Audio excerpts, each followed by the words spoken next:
Test match difficult হবে, টি-20ও difficult হতে পারে। যদি টপ অর্ডার রান না করে বড় ব্যবধানে হারতে পারে। তামিমও কিন্তু এখন রিটায়ার করেনি। তামিম, সাকিব, মুশফিক, মাহমুদুল্লাহ এদেরকে আপনি লাস্ট মিনিটে ইনক্লুশন করলে কিন্তু কোনো সমস্যা নেই, because this guys are proven. প্রথমে শুরু করছি টেস্ট ম্যাচ দিয়ে, সো সেটাই বেশি ইম্পর্টেন্ট। ওডিআইতে কিন্তু আমাদের মোটামুটি আমাদের একটি ইঞ্জুরি প্রবলেম চলছে দলে। বেশ কিছু আমাদের দুজন খুব ইম্পর্টেন্ট প্লেয়ার, আমি শিওর না যে মুশফিক ওডিআই খেলতে পারবে কিনা, বা টেস্ট ম্যাচ যেহেতু মুশফিকে পাচ্ছে না, নাজমুল হোসেন শান্তকেও টেস্ট ম্যাচে পাওয়া যাচ্ছে না, তো এই দুইটা আমাদের খুব বড় সেটব্যাক। বিকজ রিসেন্টলি আমাদের সমস্যাটা কিন্তু ব্যাটিংয়ে, টপ অর্ডার ব্যাটিংয়ে। টপ অর্ডার ব্যাটিং যখন ভালো করছে আমরা কিন্তু ভালো করছি, বা টপ অর্ডার ব্যাটিং যখন কলাপস করছে আমাদের রেজাল্টটা ভালো হচ্ছে না। আমাদের বোলিং কিন্তু এখন স্ট্যান্ডার্ড বোলিং, আমি বলবো আমাদের বোলিং সাইডটা, but batting is a concern definitely, এবং দুজন খুব গুরুত্বপূর্ণ ব্যাটসম্যান খেলছেন না। তো সেই দিক থেকে আমাদের জন্য খুবই গুরুত্বপূর্ণ আমাদের যারা তাদের জায়গায় যারা খেলছেন তারা কেমন করবেন। যদি টেস্ট সিরিজে আমাদের ভালো করতে হয়, ডেফিনেটলি টপ অর্ডার ব্যাটসম্যানদের ভালো করতে হবে। This is been a problem for us. পাকিস্তানেও আমরা জিতেছি, বাট সেখানেও কিন্তু টপ অর্ডার সবাই যে রান করেছে তা কিন্তু না, বিচ্ছিন্নভাবে রান হয়েছে, ক্যালকুলেটিভ পারফরমেন্স ছিল। বাট ওয়েস্ট ইন্ডিজে ভালো করতে হলে আমাদের টপ অর্ডারের রান করতে হবে, সিম্পল হিসাব। ওডিআই টি-20 সিরিজে হয়তো অতটা সমস্যা হবে না, আমরা হয়তো ম্যানেজ করে নিতে পারবো। আমাদের যেই ব্যাকআপ প্লেয়ার আছে তারা হয়তো ওডিআইতে ম্যানেজ করে নিতে পারবেন, বা test match is a big concern. Test ম্যাচে ভালো করতে হবে, যারা যাচ্ছেন তাদের জায়গায় তাদেরকে ভালো করতে হবে, এবং ব্যাপারটা সহজ হবে না, ব্যাপারটা বেশ কঠিন হবে। এমনিতেই আমরা দেখলাম যে সাউথ আফ্রিকার সাথে ঘরের মাঠেও 3 দিনের টেস্ট হয়ে গেছে, ইন্ডিয়াতে এক টেস্টে তো 2 দিনে হয়ে গেছে। এদিকে ওয়েস্ট ইন্ডিজ 4 জন পেসার নিয়েছে, মানে 4টে ওয়ার্ল্ড ক্লাস পেসার, কেমন রোচও আছে। সো আর কোনো ব্যাটসম্যানদের সমস্যা, এবং আপনার কি মনে হয় যে এই পেস অ্যাটাক, বাংলাদেশ তো নর্মালি পেস প্র্যাকটিসও করে না, মানে এত পেস বা এত বাউন্স বা এত সুইং, তো সেই দিক থেকে এখানেই বড় কনসার্ন হতে পারে, এবং এই ভয় আছে কিনা যে বাংলাদেশ বড় ব্যবধানে হারতে পারে? যদি টপ অর্ডার রান না করে বড় ব্যবধানে হারতে পারে। দেখুন ওয়েস্ট ইন্ডিজ হয়তো 4 জন পেস বোলার নিয়েছে। এর আগে যখন আমরা অ্যান্টিগাতে টেস্ট ম্যাচ খেলেছিলাম তখন তারা কিন্তু খুব পেসার ফ্রেন্ডলি উইকেট বানিয়েছিল, বাট এবার কিন্তু আমাদের একটা অ্যাডভান্টেজ, যদি পেসার ফ্রেন্ডলি উইকেট তারা বানায়, আমাদের হাতে খুব ভালো পেসার আছে। তো আই ডোন্ট থিঙ্ক যে তারা ঠিক ওইবার অ্যান্টিগা টেস্টে যেমন উইকেট বানিয়েছিল তারা তেমন উইকেট বানাবেন, আমার এবার মনে হয় না। বিকজ যেটা বলছিলাম যে আমাদের পেস বোলিং একটা বেশ ভালো, সেটা আমাদের অ্যাডভান্টেজ হতে পারে। ওয়েস্ট ইন্ডিজের পেস বোলার কিন্তু এখন ঠিক আগের মতো গতিময় বোলার কিন্তু নেই, মানে কেমার রোচ এখন কিন্তু 130+ বল করে, 140-তে বল করে না। তো তাদের বোলার আছে, বাট তেমন ভয়ঙ্কর বোলার কিন্তু নয়। যারা 4 জন ফাস্ট বোলার নিয়েছে, বাট ওয়েস্ট ইন্ডিজের এখনকার ফাস্ট বোলাররা কিন্তু আগেকার ওয়েস্ট ইন্ডিজের ফাস্ট বোলারের মধ্যে নয়। আমার মনে হয় যদি আমাদের উচিত তাদেরকে ভালো মতো হ্যান্ডেল করা।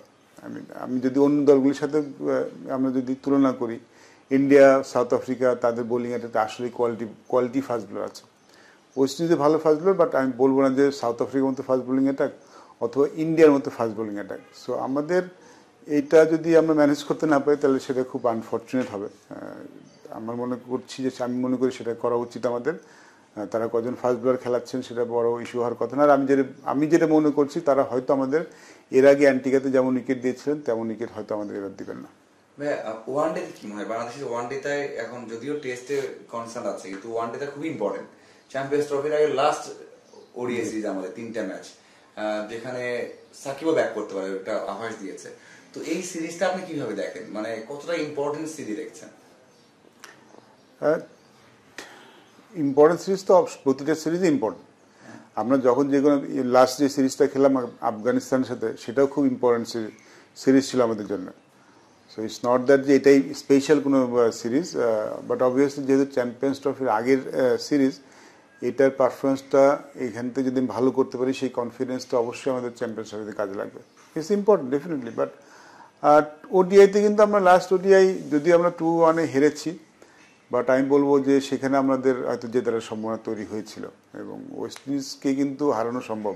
এখন কিন্তু ওয়েস্ট ইন্ডিজ দলটা ঠিক আগের মতো ওয়েস্ট ইন্ডিজ দল নয় যে যাদেরকে একদম হারানো যাবে না, কিংবা খুব বেশি আইকনিক প্লেয়ার আছে ওয়েস্ট ইন্ডিজ দলে। হয়তো টি-20 ডিফারেন্ট তারা, বিকজ তাদের টি-20 টিমটা সবাই ফ্রান্স ক্রিকেট খেলে থাকেন, বেশ কিছু প্লেয়ার আছে টি-20 ক্রিকেটে। বাট ওডিআই ফরম্যাটে আমার মনে হয় যে আমরা যদি যে ক্রিকেটটা খেলি সেটা খেললে তাদেরকে হারানো সম্ভব। বাট ওয়েস্ট ইন্ডিজ মাটিতে সামো আমাদের রেকর্ড করে ভালো না। তো এবং আশা করছি যে যদি আমরা ওডিআই সিরিজে আমাদের পুরো দলটা পাই, সবাই যদি খেলতে পারে, তাহলে ওডিআই সিরিজে ভালো করা সম্ভব। টেস্ট ম্যাচ ডিফিকাল্ট হবে, টি-20ও ডিফিকাল্ট হতে পারে, বাট ওডিআই সিরিজে ওয়েস্ট ইন্ডিজের সাথে আমি মনে করি ভালো করা সম্ভব। যেটা বললেন যে আপনারা ইন্টারভিউ করেছিলেন প্রায় 6 মাস আগে, আমার মনে আছে এখন এখানেই আপনি বলেছিলেন যে তামিম ইস্যু, সাকিব ইস্যু তাদের সলভ হওয়া উচিত, মানে এই চ্যাম্পিয়ন্স ট্রফি নিয়েও জিজ্ঞাসা করছিলাম, তাহলে হয়তো চ্যাম্পিয়ন্স ট্রফিতে একটা সেটেল টিম পাওয়া যাবে। সেই ইস্যুটা এখনো 6 মাস পর আপনি জিজ্ঞাসা করছি, মানে সেটেল হয়নি। মানে এই বিষয়টা আপনার কাছে কেমন লাগে? আনফরচুনেট, কারণ যখন আপনি কোনো টুর্নামেন্ট খেলবেন, চ্যাম্পিয়ন্স ট্রফি বলেন অথবা ওয়ার্ল্ড কাপ বলেন, সবাই কিন্তু দলটাকে নিয়ে 1 বছর কিংবা 2 বছর ধরে প্ল্যান করে এবং সবার কিন্তু সেট আপ তৈরি হয়ে যায়, সবার কিন্তু রোল তৈরি হয়ে যায়। যে কোনো সব বড় দল, ভালো দলগুলি যারা খেলে থাকেন, স্পেশালি টপ অর্ডারে অথবা যারা বোলিংটা লিড করেন, তাদের সবার কিন্তু রোল তৈরি হয়ে যায়। টিমে সবাই জানেন কার কী রোলটা কী, কাকে কখন কীভাবে ব্যবহার করা হবে।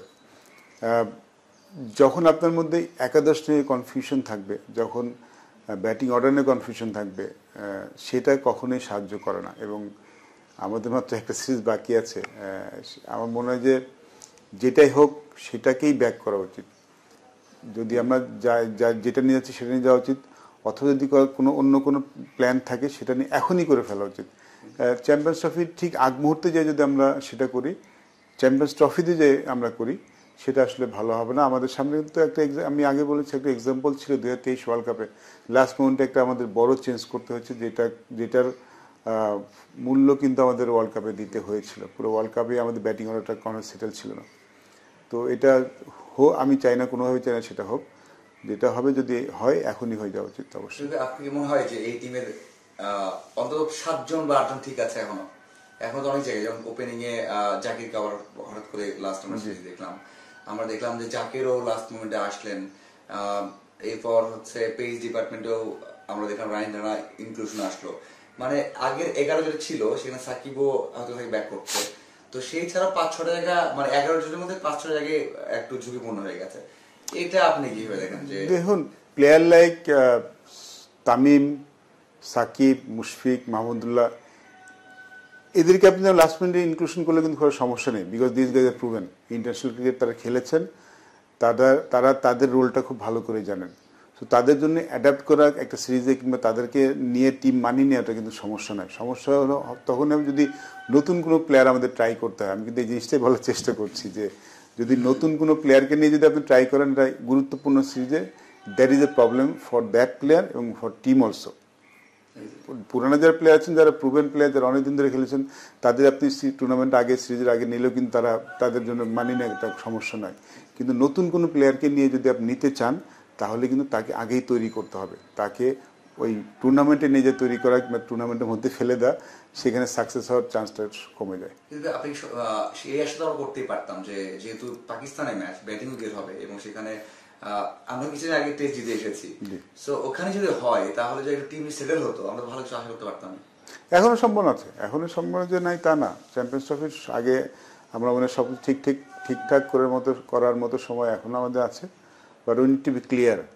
আমাদের মাইন্ডটা ক্লিয়ার থাকাটা খুব ইম্পর্টেন্ট। আর ভাই সাকিবকে বললাম যে ব্যাক করতে যাচ্ছে, নিজেই বলছে আসলে এই কথা, এইটা কেমন, মানে ওর জন্য তো অবশ্যই সিরিজ খেলা ইম্পর্টেন্ট এবং ব্যাক করলে মনে হয় যে ওর সেটেল হওয়া বা দলের কনফিডেন্স নিয়ে এগুলো ঝামেলা হবে না।